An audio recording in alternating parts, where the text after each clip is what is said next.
At this point, it feels like OpenAI is signing chip contracts with just about everybody. One with AMD for 100 billion and one with Broadcom for 10 billion. So I thought, Richard, we could have a conversation around why you think OpenAI is trying to diversify their chip vendors. The one thing I'll say that I do know for a fact is that it's really hard to work with heterogeneous hardware if you're training a model. I don't know. Have you ever done this before? Have you ever tried training a model on two chips? No. And that's basically the norm. No one really offers like heterogeneous compute. And the reason for this is because if you do that, these things don't really play nicely together. It's possible that there's a tiny little difference in how these things compute the same math. And over time, those mistakes can basically end up compounding into real problems. You've got different layers of the stack here, right? Like you've got the Yeah. GPUs, you've got the language that they speak. You then have CUDA, or AMD has their own equivalent.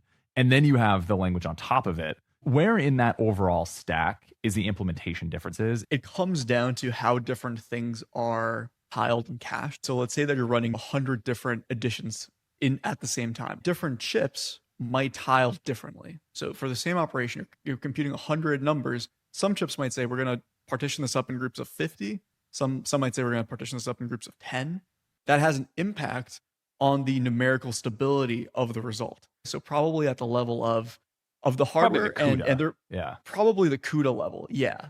Yeah. There might also be some minuscule differences in how I guess like current flows through these different chips. The point is basically like across the board at the deepest level of the chip designs, at the level of the actual like electrons, literal electrons. Yeah. There's these minuscule differences between different manufacturers. And those basically all compound into a world where it's really hard for different chips to work nicely together.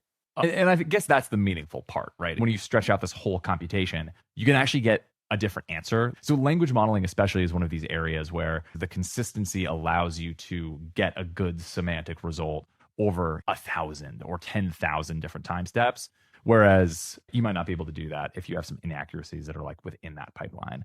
So I think AMD, just by volume, has way more chipset engineers that are used to the nuances of having to manufacture these things at scale. I think that they're trying to plug in with those ecosystems and then use that existing expertise, their relationships with TSMC, to jump ahead a little bit. Did you know that NVIDIA has something like 70% gross margin as a business? I had no idea. That's crazy. Yeah. Jeez. So I imagine if that's the only reason, this is like a point of negotiation leverage, that's still probably worth it for OpenAI to throw a few hundred billion at these different vendors.